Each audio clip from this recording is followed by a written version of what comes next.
तुमच्याशी सहमत आहे. काय होतं ना, मूवीला तुम्हाला एक थोडासा टाइम मिळतो बरोबर. प्रिपरेशनसाठी.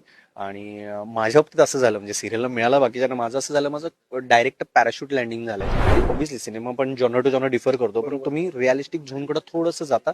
इथं हलकासा तुम्हाला ड्रामा इम्पॉर्टंट असतो. आणि रिटेक्स तुम्ही सिनेमामध्ये घेऊ शकता, कारण ती लिबर्टी असते. तुम्ही दिवसाला थोडे सीन करत असता. सगळे लोक करतायत ना, लेयर्स आहे. बरोबर. विपुल नावाचा एक आमचा मित्र आहे, तो एक भूमिका करतोय.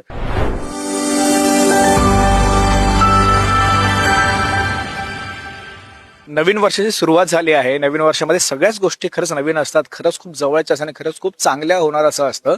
आणि याच नवीन वर्षामध्ये पुन्हा एकदा झी मराठी वाहिनी प्रत्येकाच्या घरामध्ये दिसणारी झी मराठी वाहिनी एक नवा कोरा कार्यक्रम घेऊन येते. आणि त्याच कार्यक्रमातील एक नवा चेहरा बोलण्यापेक्षा मी तर म्हणतो की जो चेहरा आधी पाहुणा होता तो आता घरचा सदस्य झाला आहे. असं सुमित माझ्यासोबत आहे. सुमित, काय सांगशील, किती कसं आहे साधित?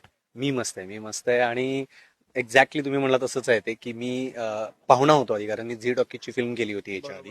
आणि डायरेक्टली मग झी कडूनच मला सांगितलं की अरे किती दिवस तू पाहुण्यासारखा राहणार आहेस, ये आमच्या घरी, आपण घरातलं, तू ये मटण खायला आमच्याकडे. मग त्यांनी घरामध्ये बोलवून आपलं करून घेतलाय.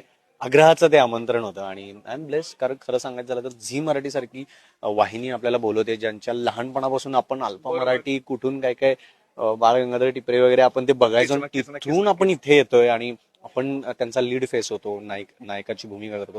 याच्यासारखं दुसरं काही सुख नाहीये, मी म्हणते. त्यामुळे तेच विचारायला आवडेल की जेव्हा सिनेमाचा कॅमेरा असतो ना, तो पूर्णपणे वेगळा असतो आणि मालिकेचा कॅमेरा पूर्णपणे वेगळा असतो. सिनेमामध्ये आपण खूप टेक घेऊ शकतो, मालिकेमध्ये सुद्धा घेऊ शकतो, पण मालिका जेव्हा करत असतो तेव्हा भरपूर लिमिटेशन असतात, कारण का तेवढी जबाबदारी सुद्धा असते. काय सांगशील सुमित, कितपत आता रेडी झाला की भाई आता चला 19 तारखेला यायचं, पण आतापासून तयारी सुरू झाली? मी खरं सांगू का, जसं तुम्ही म्हणला तसं मी थोडं म्हणजे तुमच्याशी सहमत आहे. काय होतं ना, मूवीला तुम्हाला एक थोडासा टाइम मिळतो प्रिपरेशनसाठी. आणि माझ्या बाबतीत असं झालं, म्हणजे सिरियलला मिळाला बाकीच्या, माझं असं झालं, माझं डायरेक्ट पॅराशूट लँडिंग झालंय. मी ज्या वेळेला शूट होणार त्याच्या 2-3 दिवस आधीच माझं झालं. आणि हो, आणि मग लुकटेच झाले आणि लगेच मी शूटला गेलोय. सो मला थोडासा प्रिपरेशनला टाइम कमी मिळाला. बट चांगली गोष्ट अशी होती की सगळे क्रिएटिव्ह टीम म्हणा, किंवा प्रोडक्शन टीम किंवा डायरेक्शन टीम, सगळे ते सपोर्टिव्ह होते. प्रोड्युसर्स लोक पण कंटिन्युअस देत होते इन्स्ट्रक्शन की असं आहे कॅरेक्टर, तसं कॅरेक्टर आहे. Coming back to the question, की सिनेमाची लँग्वेज थोडीशी वेगळी याच्यासाठी आहे की म्हणजे ऑब्व्हियसली सिनेमा पण जॉनर टू जॉनर डिफर करतो, पण तुम्ही रिअलिस्टिक झोनकडे थोडंसं जाता. इथं हलकासा तुम्हाला ड्रामा इम्पॉर्टंट असतो. आणि रिटेक्स तुम्ही सिनेमामध्ये घेऊ शकता, कारण ती लिबर्टी असते. तुम्ही दिवसाला थोडे सीन करत असता. सिरियलमध्ये ड्यू टू क्रिएटिव्ह कॉल्स किंवा फायनान्शियल व्हॉट जे काय आपण ते कॉल असतो, त्यामुळे तुमचं थोडंसं स्पीडअप करावं लागतं. सो तुम्हाला ते कॅरेक्टर रक्तामध्ये आणून आता ते मग उतरायला लागतं. पहिले 8 दिवस मला थोडेसे मी म्हणतो डिफिकल्ट नाही गेले, पण मी रुळावर येण्यासाठी ते असतं ना थोडंसं हळूहळू. त्यानंतर मग मी चालू केलं, मग पळायला चालू केलं मी. येस. आता प्रेस कॉन्फरन्स झाला, प्रेस कॉन्फरन्स मध्ये सुद्धा तू बोललास की लोकेश सरांना तू बघत आलास, कारण का लोकेश सरांना सगळेच बघत आलो. जसं तू बोललास की अल्फा पासून बघतोय. अल्फा, आपण अशी फॉर्च्युनेट जनरेशन आहे जी अल्फा बघितला आहे, त्यांनी बघितला आहे अल्फा. या सगळ्या गोष्टी घडत असताना ना, एक कलाकाराच्या डोक्यामध्ये ना प्रेक्षक म्हणून सुद्धा विचार असतो की मी प्रेक्षक म्हणून या मालिकेकडे कसं बघतोय किंवा या संहितेकडे मी कसं बघतोय. सुमित, एक प्रेक्षक म्हणून या संहितेकडे कसं बघतोय? म्हणजे मालिकेकडे प्रेक्षक म्हणून मी तुम्हाला खरं सांगू का, मी ऑनेस्टली आणि प्रामाणिकपणाने आन्सर देतो. मी ह्यांना पण बिहाइंड द सीन तेच सांगितलं. जेव्हा तुम्ही क्रिएटिव्हली या मालिकेकडे बघता ना, त्याच्यामध्ये खरंच लेयर्स आहेत. प्रत्येक कॅरेक्टरचे लेयर्स आहेत. म्हणजे माझं इंडिव्हिज्युअली कॅरेक्टर खूप भारी असं नाहीये. म्हणजे इव्हन शुभचं कॅरेक्टर, श्रावणीचं कॅरेक्टर, मोक्षा, देन असवरीताईचे कॅरेक्टर, नंदाकांचं जे कॅरेक्टर, लोकेश सर जे कॅरेक्टर करतात, किंवा इव्हन माझ्या घरचे जे कॅरेक्टर्स करतायत, कस्तुरीताई करतायत, किंवा यशोदादा असतील, कोमल असेल, सानिका असतील, वॉट एव्हर जे सगळे लोक करतायत ना, लेयर्स आहेत. बरोबर. विपुल नावाचा एक आमचा मित्र आहे, तो एक भूमिका करतोय.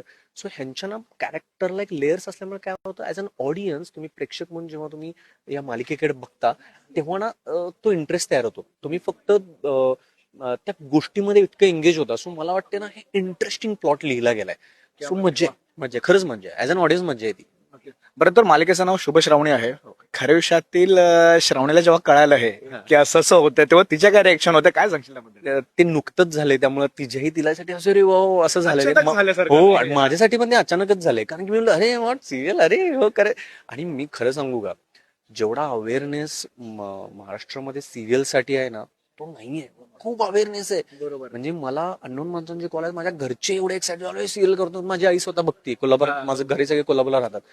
सगळ्यांचे कॉल अरे सिरियल सिरियल सिरियल. सो त्यामुळे ना तिच्यासाठी सुद्धा ते होतच. अरे तू सिरियल करतोय, अरे वा मग आता मीडिया अँड ऑल असं तसं. असं बोलायला काही हरकत नाही की मकर संक्रांती या वर्षीच मकर संक्रांतीचं पहिलं गिफ्ट तिच्यासाठी हे असणार. येस येस येस, तिच्यासाठी हे गिफ्ट आहे शुभ श्रावणी.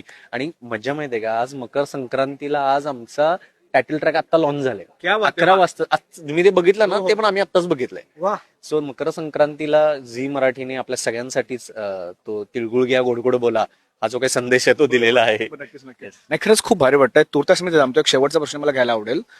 या सगळ्या गोष्टी होत असताना प्रेक्षक सुद्धा उत्सुक असतो की आम्हाला काय नवीन बघायला मिळेल किंवा नवीन वर्षामध्ये काय वेगळ्या धाटणीची मालिका किंवा वेगळ्या धाटणीचे सिनेमा बघायला. काय सांगशील, कशा पद्धतीची मालिका आहे आणि वेगळे पण काय आहे मालिकेमध्ये? मला वाटतं वेगळेपण या मालिकेचं हेच आहे की ह्याचे जे जसं तुम्हाला म्हणलो की हा टिपिकल घरचा ड्रामा नाही आहे, फॅमिली टिपिकल फॅमिली ड्रामा नाही आहे. ह्याच्यामध्ये एक राजकारणाची पण एक वेगळी लेअर आहे.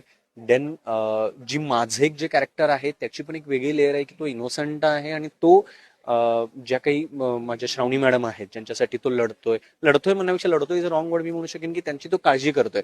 त्याला त्या माहित आहेत की त्या इनोसंट आहेत. सो हे जे काही लेयर्स आहेत हे वेगळे आहेत. म्हणजे मी असं नक्कीच सांगेन की ते लेयर्स नेहमीतल्या दाटलीतले नाही आहेत. म्हणजे टिपिकल बाबा ते असंच झालं मग तसंच झालं सासू सून सुना असला टिपिकल तो ड्रामा नाहीये. हा थोडासा फ्रेश आहे. तो ट्रेलरवरून तुम्हाला कळाला असेल मी. नाही खरंच खूप भारी वाटत. तुर्तसे जमतो जेव्हा मालिका सुरू होईल, प्रदर्शित होईल, त्याच्यानंतर तुझ्यासोबत गप्पा मारायला मजा येईल, सेटवर येऊन मजा येणार आहे. कारण की आता खूप काही गोष्टी कळतील. तोपर्यंत खरंच खूप धन्यवाद सुमित. एक नवीन मालिका घेऊन येतात त्याबद्दल आणि तुझ्यासोबत तुझ्या संपूर्ण टीमला all the very best. Thank you so much. तुमचंही धन्यवाद. तुम्ही इथे येऊन आमच्या मालिकेचं असं प्रमोशन करताय आम्हाला खूप छान वाटतं. लेट्सअप मराठीचा मी स्वतः काय म्हणू शकतो प्रेक्षक आहे. मी नेहमी त्यांच्या बघत असतो गोष्टी. So thank you so much. धन्यवाद.